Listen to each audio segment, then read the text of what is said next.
खुलुमबाय, आं जनाली बर'। गोजोन फुंबिलिनि बयनिसिमबो गाहाम हामलायनायखौ जासिहरनाय थाबाय। आसा खालामो नोंथांमोनाबो मोजाङैनो दङ।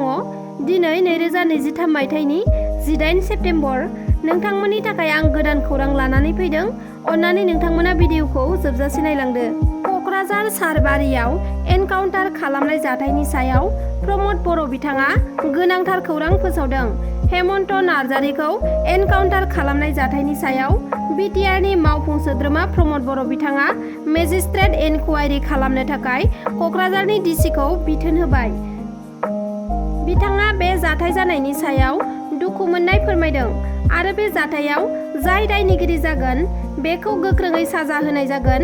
बेवहाय जेबो कनप्रमाइज जानाय नङा आरो बेनि सायाव प्रमद बर' बिथाङा रायजोफोरखौ खावलायोदि सिगांनिफ्रायनो माखासे दंफां बोनाय जाथाया इलिगेलै जाबाय थानायनि सायाव सांग्रां जानो थाखाय बयखौबो खावलायदों आरो मैयानि जि एनकाउन्टार जाथायाव हेमन्त नार्जारीनि जिउ खहा जाबाय, बिनि थाखाय बिथांनि न'खरनो सरकारजों रायज्लायनानै अनसुंथाइ होनायनि बेबस्थाखौ खालामगोन आरो सानै उन्दै गथ'फोरनि फरायनाय खरसाखौबो फरेस्ट डिपार्टमेन्टखौ होनो थाखाय खावलायदों प्रमद बर' बिथाङा। आरो जेब्ला गावथारनाय जाथायनि इनकुवारि खालामनाया जोबनाय लोगो लोगोनो जाय दायनिगिरि बिथांखौ साजा होनायजों लोगोसे न'खरनि राङारि अनसुंथाइखौबो होनाय जागोन आरो गथ'फोरा फरायनायाव जेसेबां खरसा थाङो गावनि आथिङाव गसंनो हानायजासिम फरेस्ट डिपार्टमेन्टखौनो आखायाव लानो थाखाय खावलायदों होनना खोथा होदों प्रमद बर' बिथाङा। दुखुनांथाव खौरां, सनितपुर जिल्लानि दिकियाजुलियाव बिश्वकर्मा फुजानि सिगां सिगां फुख्रियाव ट्रेक्टरखौ सुनो लांनायावनो सानै सुबुंनि जिउ खहा।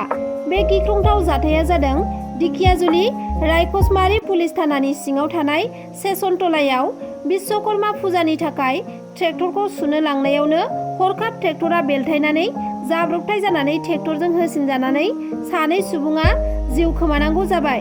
जाब्रबथायजों थैनाय सानै सुबुंनि मुङा जाबाय प्रितम गुर 22 बोसोर बैसोनि आरो जवाला गुर 23 बोसोर बैसोनि होननानै मिथिना मोननाय जादों। बरसला बियाबनि मुस्लिम सापरियाव हाग्रा बिफाननि मोनसे हानजाया पुलिसनि हेफाजाबाव सिग्रोमनानै 7.65 mm गंनै पिस्तल, मेगजिन, गरथाम गोथां गुलि आरो गंनै मबाइलजों लोगोसे सानै दुथांखौ हमनो हायो। हमजानाय सानै दुथांफोरनि मुङा जाबाय जलफिकुर आली 32 बोसोर बैसोनि आरो तजिबुर रहमान 24 बोसोर बैसोनि।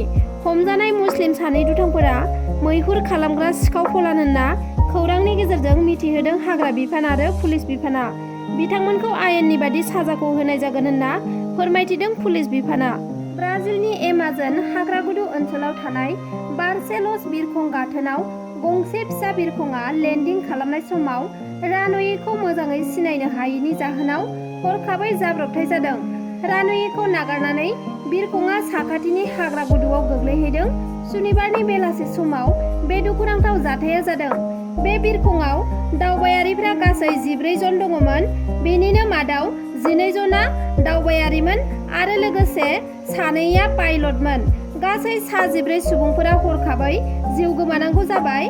सुलुङाव फोरमायनाय बादिब्ला गासै सा 14 जिउ गोमानाय सुबुंफोरा ब्राजिलनि नोगोरारिमोन। निभा भाइरासनि थाखाय फरायसालिखौ बन्द फोसावनांगौ जाबाय हादरनि मोनसे रायजोआव। कर'ना भाइरासनि उनाव निभा भाइरासनि गोसारनाय, जायनि थाखाय फरायसालिखौ बन्द खालामनो गोनां जाबाय।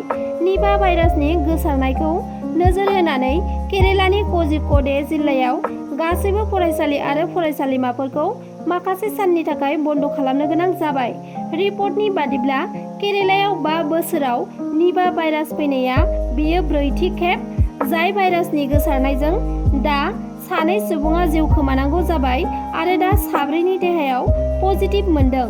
बिथांमोनखौबो फाहामथाय होगासिनो दं।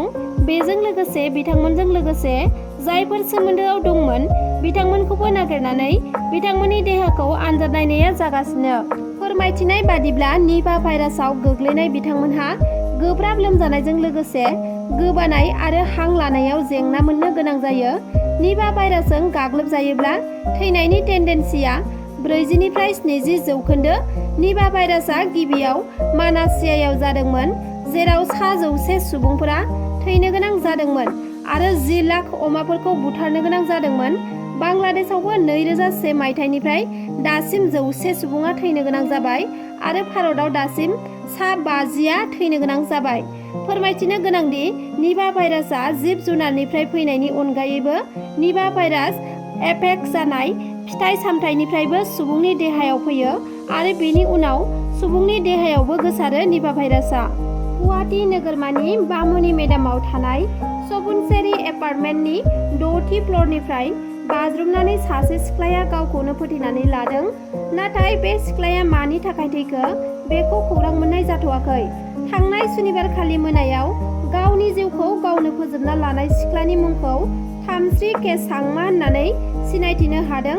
थामस्रि के सांमाया मेघालयनि थागिबि, नाथाय बिथाङा गुवाहाटीनि बामुनि मेदामनि सपुनसेरी एपार्टमेन्टनि मोनसे फ्लेटआव भारा थायोमोन होननानै पुलिसआ सुलुंनि गेजेरजों फोरमायथिदों।